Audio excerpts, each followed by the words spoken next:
¿cómo están? Qué gusto saludarles. Soy Estefanía Cárdenas y este es un programa más de Hagamos Negocio.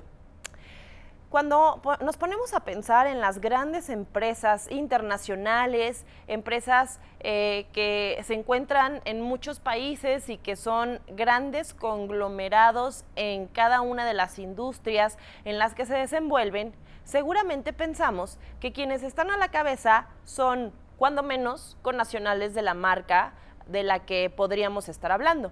En este caso, vamos a hablar de una de las marcas o empresas más importantes a nivel mundial y que hace un chorro de cosas que yo no tenía ni idea. Me lo contó quien fue su vicepresidente en el país y que ahora es consejero. Él es nuestro invitado de hoy, Venancio Pérez. Está con nosotros acompañándonos para platicar de una historia de vida que seguramente nos va a quedar muy marcada, porque cuando hablan de ti, cuando platican de ti en cualquiera de los círculos en los que hemos coincidido o cuando le había preguntado a alguien sobre ti, Venancio Pérez, director de Samsung, vicepresidente de Samsung, consejero de Samsung, me decían, es que él es coreano, pero se cambió el nombre. Su nombre estaba muy difícil y se lo cambió y habla perfectamente español. Me gustaría empezar esta entrevista contigo contándonos por qué te cambiaste el nombre y por qué hablas tan bien español. Bueno, primero no me cambié el nombre. Nací Venancio Pérez y me voy a morir Venancio Pérez. No he cambiado el nombre. Incluso cuando entré a Samsung me decían que si querían un nombre coreano, ¿no? Les dije, no, díganme ustedes, porque en Corea pues, mi nombre se les hace difícil decir Venancio. Entonces, y sobre todo que se acostumbra por el apellido, y los apellidos normalmente son de 3 letras, Kim, Lee, sí, Kwon, así, etcétera, ¿no? Entonces me dicen, no, vamos a cambiar, no, yo soy Venancio Pérez, así nací y así me voy a morir. Y soy mexicano. Con razón hablas también el español. Sí, desde que nací. El director, el vicepresidente de una empresa coreana es mexicano. Eres mexicano, pero seguramente tus papás son asiáticos. Seguramente coreanos. Mis abuelos. Tus abuelos. Tus abuelos eran. ¿Y fueron tus abuelos los que te estuvieron acompañando en el camino para entrar a una empresa como Samsung? No, ellos no. Es que eso es lo que toda la gente cree. Muchas de las personas que te conocen y que conocen la historia detrás de Venancio Pérez, bueno, la historia reciente, piensan que hay un alto rasgo de tu familia y que alguien te ayudó o que alguien te apoyó y este es uno de los mitos más grandes en el mundo empresarial y en el mundo de los negocios. Todos los que en algún momento se imaginan en la cúpula de una empresa como esta, piensan que alguien tiene que ayudarles o que tienen que haber nacido en una familia que ya se dedicaba a eso o con un padrino que los acompañe a las puertas de estos grandes mundos globalizados. Y no, señores, un mexicano, Venancio Pérez de nacimiento y hasta que se muera, un mexicano que estudió en el Politécnico, que estudió ingeniería y que empezó de ayudante del ayudante del ayudante, ¿cierto? Casi, no del ayudante. Les digo, yo inicié mi carrera en Renault y no había un puesto más abajo, sino ahí me hubieran puesto, es lo que digo. ¿Qué tal? Ahí, en el puesto más abajo y ahora en el puesto prácticamente más arriba de una de las compañías más importantes a nivel mundial. Sí. ¿Cómo empezaste? ¿En dónde comenzó este camino hacia la cúpula del éxito? Pues empezó desde la escuela, ¿no? La escuela, le agradezco mucho a mi institución, Alma Mater, que es la ICIME del Politécnico. Me enseñaron prácticamente lo que sé. Me enseñaron todo eso. Es una escuela que me formó, ¿no? Entonces, cuando entré a trabajar en Renault, como lo dije, no había un puesto más abajo, sino ahí me hubieran colocado. Y afortunadamente, ¿qué les digo? Sí, como experiencia de vida, tienen que ganarse la confianza de sus jefes. Si sus jefes no les tienen confianza, podrá ser el mejor ingeniero, el mejor licenciado, el mejor de cualquier rama médica o contador o lo que sea, pero si tu jefe no te tiene confianza, va a ser muy difícil que subas. Si te tiene confianza, te va a apoyar, pero esa confianza pues la tienes que ganar. ¿Y cómo te la ganas? Simplemente dándole resultados. Yo siempre les digo, uno trabaja para que su jefe se vea bien. uno trabaja para que su jefe se vea bien, porque es una cadena, ¿cierto? Sí. Y en la medida en la que tu trabajo aporta para tu jefe y el trabajo de tu jefe aporta para su jefe y para la compañía entera, la compañía crece. Y esto genera productividad y a su vez genera riqueza. Y hablábamos ayer de la filosofía de Venancio para combatir la pobreza. ¿Cómo piensa el consejero de Samsung que es la forma ideal para reducir la pobreza en nuestro país y en todos los países de Latinoamérica y el mundo? Bueno, primero que nada, para reducir la pobreza, como bien lo mencionas, hay que generar riqueza. ¿Por qué? Porque cuando generas riqueza, la puedes compartir.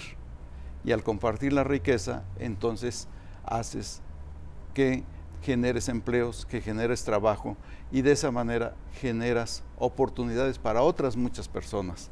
Y generando esas oportunidades y teniendo esa misma filosofía y esa misma metodología para todos los demás, pues tendremos muchas empresas que generen mucho más trabajo. Y entonces, imagínate que aquí en México todos tuviéramos trabajo, fuera un México diferente. Claro. ¿Verdad?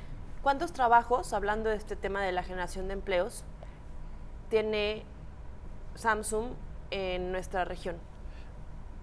Bueno, específicamente en Querétaro tenemos más de 15,000 empleos, ¿no? Alrededor de Samsung.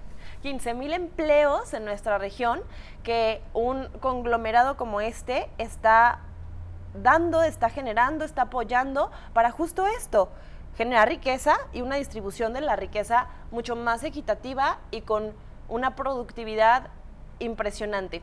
Yo pensaba, cuando hablamos de Samsung, pues yo me imaginaba electrodomésticos, celulares, la televisión, el reloj, pero me contabas ayer que no, que hacen muchas cosas más, que creo que la audiencia no está tan enterada, yo no estaba, pero cuéntanos qué tanto hace Samsung. Mire, empezando por ejemplo, los 2 edificios más altos que existen ahorita en el mundo fueron construidos por Samsung. Una de las Torres Petronas y el edificio de Burka en Dubái, con cerca de 857 metros de altura, ¿no? O sea, casi 1 kilómetro de altura, ¿no? O sea, de ahí sacan muchas fotos donde las nubes se ven abajo del edificio, sí. Y todo eso es bajo tecnología Samsung, ¿no? Eso entre otras cosas, pero Samsung no nada más es tecnología, también es filantropía, tiene hospitales, tiene casas de apoyo para diferentes actividades, tiene también centros de diversiones, tiene hoteles, y pues es un conglomerado y como bien lo dices, somos la marca número 5 a nivel mundial. ¿Cómo hace un mexicano para convertirse en vicepresidente y en consejero de la marca número 5 a nivel mundial? Regresamos a tu historia de cuando estabas en Renault. ¿Qué entraste haciendo a Renault? ¿Qué hacías? Mira, entré como ingeniero en desarrollo. Ahí me encargaron de desarrollar pruebas de vehículos. Entonces ahí fue donde inicié y aprendí a aplicar los conocimientos que me enseñaron en la escuela. Entonces ahí sí ocupé la ingeniería y de esa manera empezamos a desarrollar los productos y las pruebas que se tenían que hacer a los vehículos para poder homologarlos de acuerdo a la legislación mexicana en ese tiempo, ¿no? Entonces así es como inicié y así fue como me fui formando en esta gran empresa también a nivel mundial. ¿Tenías 25 años cuando lograste tu primer puesto gerencial? Sí, bueno, 26 ya cumplidos, 26. Sí, exactamente. Dentro de la empresa Renault. Dentro de la empresa Renault, sí. ¿Qué hace un chavo de 26 años con una responsabilidad de ese tamaño? ¿Cómo hiciste para tener la seguridad necesaria de controlar todo un equipo de trabajo y de dar unos resultados tan buenos como para que te hayan llevado hasta donde estás con tan solo 26 años? Primero que nada es, así como mis jefes confiaron en mí, yo también confío mucho en mis colaboradores. No digo mis empleados, digo mis colaboradores, porque finalmente colaboramos. Sí. Y como líder le digo, tú no estás arriba, tú estás abajo, tú tienes que soportarlos a todos ellos. ¿Cómo? Guiándolos principalmente, y la otra es también enseñándoles a ser líderes. O sea, cuando tú enseñas a la gente a que sea líder, ella te va a seguir y va a generar a su vez otros líderes hacia abajo que te van a ayudar a soportarte. Qué impresionante lo que nos dice Venancio. Yo creo que este concepto que nos acaba de decir es uno de los conceptos trascendentales y más importantes de los programas que hemos grabado. Un líder no está arriba, está abajo. Está abajo y tiene que soportar a toda la gente que tiene a su cargo y los tiene que enseñar para que ellos a su vez estén liderando. ¿Qué filosofía tan diferente a la que muchas veces pensamos en un organigrama y qué es cierto y qué real es? Porque los pilares de una compañía deberían estar en los diferentes líderes, quienes a su vez estuvieran soportando más líderes y hasta llegar a la persona que se encarga del puesto más bajo, como tú decías, Sí. y que entonces pueda llevar un camino de crecimiento. En toda esta historia que comentamos de Renault, tuviste que dejar la compañía por una situación externa a ti y externa a la compañía también. ¿Qué pasó con Renault? Renault en 1985 decide dejar México, ¿no? Teníamos 3 plantas aquí en México y la cierra y se regresa a Francia por estas cuestiones indirectas, digamos, entre Renault, el gobierno y su gobierno también de Francia, ¿no? Y entonces te encuentras en esa situación sin trabajo. Exactamente, dices, ahora sí tienes que volver a tocar puertas, ¿no? ¿Y cómo volviste a empezar? Pues volví a empezar y afortunadamente me abrieron las puertas Siemens, una empresa alemana, y empecé en la planta de subestaciones y tableros en Vallejo, en el área de producción. Allí inicié nuevamente mi formación, o sea, en base a eso. Fue un giro completamente porque de estar en la industria automotriz a pasar a la industria eléctrica, pues es un gran cambio, ¿no? Además, bueno, Siemens también es otra compañía global a nivel mundial, muy conocida, muy famosa, muy reconocida, y de ahí fui creciendo igual en la misma manera que en Renault, hasta que con Siemens fue como llegué la primera vez en 1987 aquí a Querétaro, ¿no? Porque nos encargaron mover la planta de tableros y subestaciones a la planta de aquí de Siemens, que antes se llamaba IMEX en esa planta, y que está en Valvanera, ¿no? Entonces, con eso yo llegué por primera vez aquí a esta ciudad, a este estado donde lo amo y estoy muy feliz viviendo aquí, ¿no?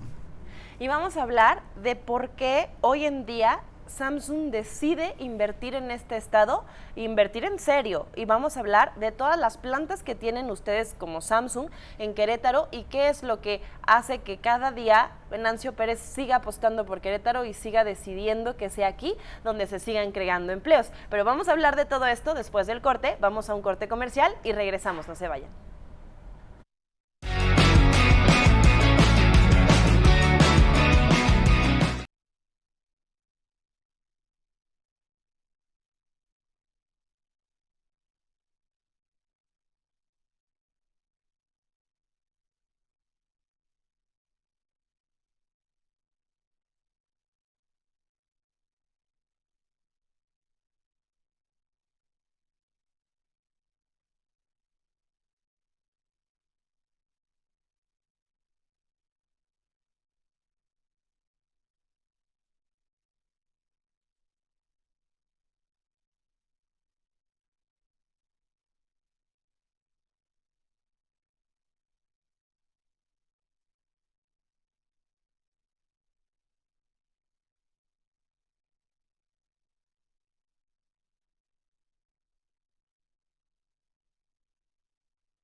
15,000 empleos creados en Querétaro por una empresa que a nivel mundial fabrica y produce un montón de cosas que generalmente no tenemos mucha idea.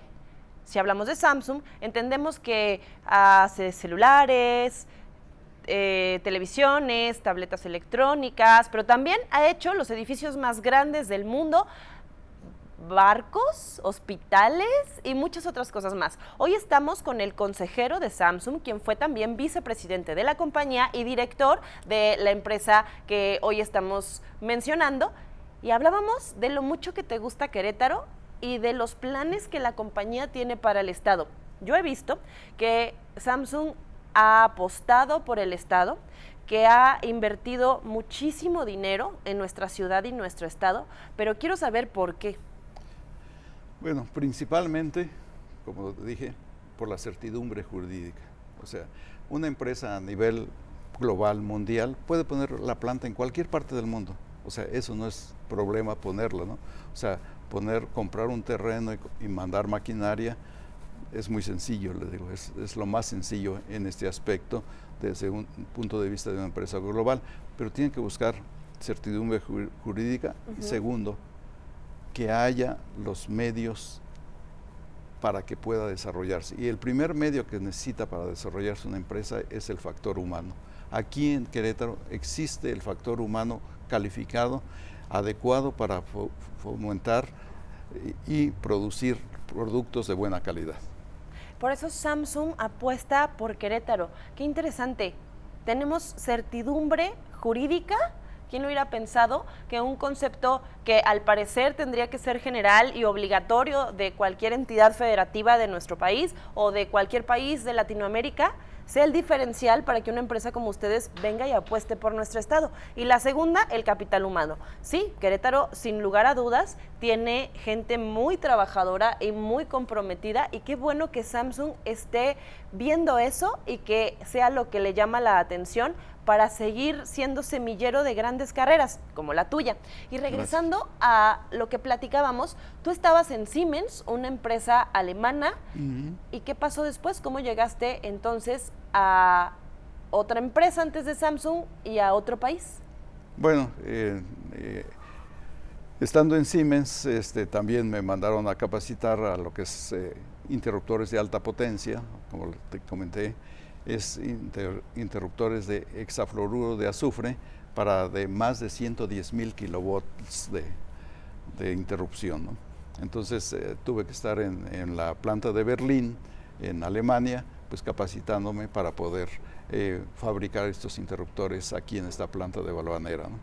Entonces regreso aquí y trabajamos en los interruptores y me ofrecen un trabajo en Estados Unidos, en Tenneco. Y así es como salgo de Querétaro y me voy a Estados Unidos. Tenneco también es una compañía a nivel global. Yo estaba dentro del área automotriz, específicamente en el área de ride control, o sea, los amortiguadores, la marca comercial, puedo decirla. Sí, claro. Monroe.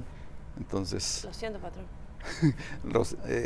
Ese es como se conoce, ¿no? Y también hace sistemas de escape, todo lo que está ahora sí, debajo del coche, todo lo que es el sistema de amortiguación de los vehículos es a través de Tenneco, ¿no?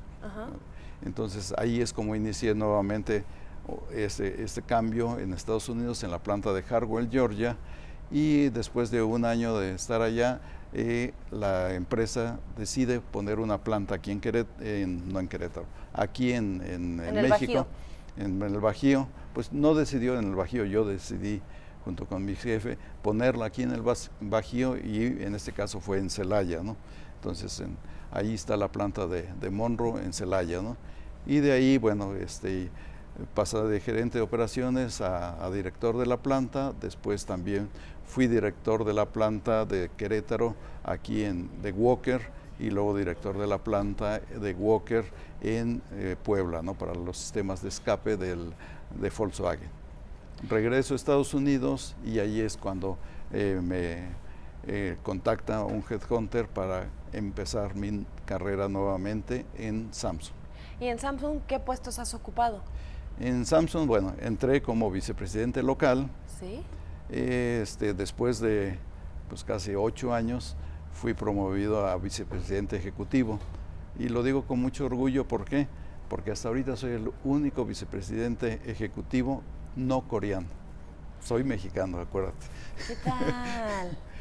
Qué impresionante. El único vicepresidente ejecutivo de Samsung que no es coreano y es mexicano. Así es. ¿No hay de ningún otro país? No hay, a nivel manufactura sí hay otros vicepresidentes de marketing o de otras áreas, pero a nivel manufactura no. No hay. Y Samsung tiene toda esta filosofía de las 5 S, ¿no? Y esta filosofía de las 5 S, que brevemente me gustaría que nos comentaras a grandes rasgos de qué se trata, porque creo que es algo que nuestra audiencia tiene que conocer muy bien. Comentamos las 5 S para después pasar con nuestra psicóloga organizacional. Sí, pero más que, os digo, 5 S, nosotros le llamamos Pro 3M. Es Professional Rules Machine. O sea, las reglas que debe de tener una persona profesional. ¿Por qué? Para nosotros, todos los colaboradores deben ser profesionales y deben de seguir estas reglas. Deben seguir estas reglas como base, pero es una filosofía que es, primero, tú tienes que comprarla como persona, que es la selección, el orden, la limpieza, y todo esto, sobre todo, bajo la disciplina de las normas de Samsung, ¿no? O sea, para nosotros, la disciplina y la constancia es valor número 1. Con disciplina y constancia podemos lograr todo. Ojalá que tengamos espacio para comentar más de esta filosofía tan interesante, que aquí hay una muestra de todo lo que se ha logrado gracias a seguir estos principios y que es la tuya, es tu carrera de vida. Vamos a darle paso a nuestra psicóloga organizacional que estuvo escuchando tras bambalinas todo lo que platicábamos y ahora va a dar una interpretación profesional de lo que ve en esta historia de vida y en esta carrera. Te presento a Teri Alejo.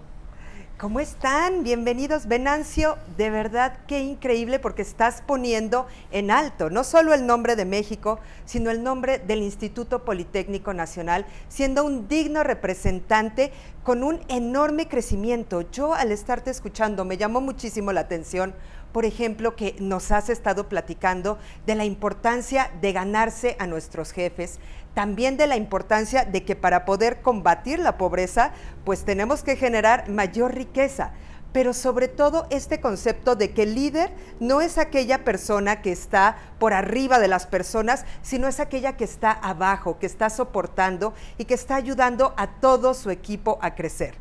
Venancio es un ejemplo verdadero de lo que es la constancia y la disciplina, porque díganme si no, que un mexicano dentro de una cultura coreana que es sumamente diferente a la nuestra, que haya logrado escalar, crecer y que ahora sea consejero, verdaderamente es un ejemplo.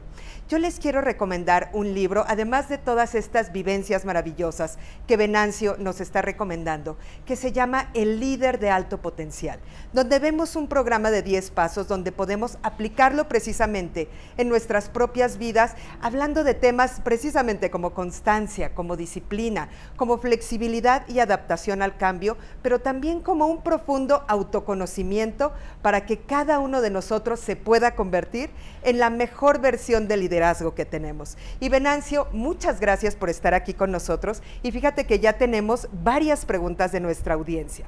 Y la primera pregunta la hace Mariana y Mariana nos dice: Venancio, ¿tú qué le recomendarías a alguien que actualmente está buscando trabajo y que quiere cambiar de industria tal como tú lo hiciste? Primero que nada, que busque el trabajo donde se sienta realizado, que busque la oportunidad más que el salario, que diga, okay, en esta empresa voy a crecer, en esta empresa vamos a crecer conjuntamente. ¿Por qué? Porque coincide con mi filosofía, con mis principios. Fíjense qué importante fijarnos mucho más en lo que podemos llegar a crecer que en el salario. Esa es una visión estratégica completamente diferente. Y voy a pasar a la siguiente pregunta. Esta pregunta nos la hace Ricardo. Venancio, ¿qué fue lo más difícil para ti como mexicano para adaptarte a esta cultura tan distinta como es la cultura coreana? Pues yo le diría más bien, ¿qué tenemos los mexicanos que no lo hemos aprovechado a lo mejor muchos? Flexibilidad y adaptabilidad es lo que tenemos los mexicanos. Por eso tantas compañías de diferentes lugares del mundo están aquí en México. ¿Por qué? Porque los mexicanos somos muy flexibles, muy adaptables y sobre todo muy trabajadores. Qué increíble, Venancio, pues muchísimas gracias. Fíjense el enfoque tan diferente que tiene este líder que nos acompaña el día de hoy, sí, donde a cualquier problema le busca la oportunidad, donde siempre es enfocar de manera diferente. Y bueno, tenemos otra pregunta. ¿Cómo crees tú, Venancio, que uno puede ser un mejor líder? Primero, el líder empieza por uno mismo. Tiene que ser muy exigente con uno mismo. ¿Para qué? Para que de esa manera pueda predicar con el ejemplo. Segundo, tiene que buscar gente que la haga ser líder. O sea, tiene que decir, a ver, de mis colaboradores, todos tienen que ser en el futuro líderes. Y de esa manera, cuando ustedes forman a sus colaboradores como líderes, automáticamente están creciendo. Maravilloso. Y mira, la última pregunta que tenemos el día de hoy es, ¿qué le recomiendas a las personas en esta etapa post-pandemia para poder seguir creciendo en una época que ciertamente no es la más fácil? Pues no en esta época, sino en todas las épocas, siempre les digo, prepárate para cuando llegue la oportunidad y no esperes que llegue la oportunidad para prepararte. Justamente ayer hablábamos un poco de esto y me decías algo que se me quedó bien grabado, que te decía que ya alguien me había dicho antes y que creo que Dios me lo está poniendo muchas veces en el pizarrón para que no se me olvide. Las oportunidades están. ¿La tomas tú o la toma alguien más? Siempre hay alguien que la tome. La oportunidad está ahí y alguien la va a tomar. Y qué mejor que la tomes tú. ¿Y cómo hacer para tener este sentido de valentía y tomar estas oportunidades? Porque hablábamos en otros programas del famoso síndrome del impostor y que esto es algo que afecta a muchos mexicanos, que no nos la creemos, que no creemos tener la capacidad de cubrir puestos como el que tú estás cubriendo o como los que tú cubriste. ¿Cuál fue el consejo, cuál es el consejo que tú podrías darle a nuestra audiencia para que venza esos miedos? Como dices, todos tenemos miedos a fracasar y sobre todo si depende de cómo nos hayan educado, ¿no? Muchas veces nos educan que el fracaso es malo. Sí, el fracaso es, no debemos estar fracasando, no debemos buscar el fracasar, pero sí no debemos de temerle al fracaso. ¿Por qué? Cualquier deportista olímpico que ha llegado a la medalla de oro, pregúnteles cuántas veces ha fracasado. La diferencia es cuántas veces se ha parado después de ese fracaso, y que ese fracaso sea una reflexión más que una carga que digas, hice mal esto. No, hice mal esto, ya tengo una forma de no hacerlo, ese ya no lo vuelvo a hacer y ahora tengo que reflexionar cómo sí puedo hacerlo, y sí pueden hacerlo.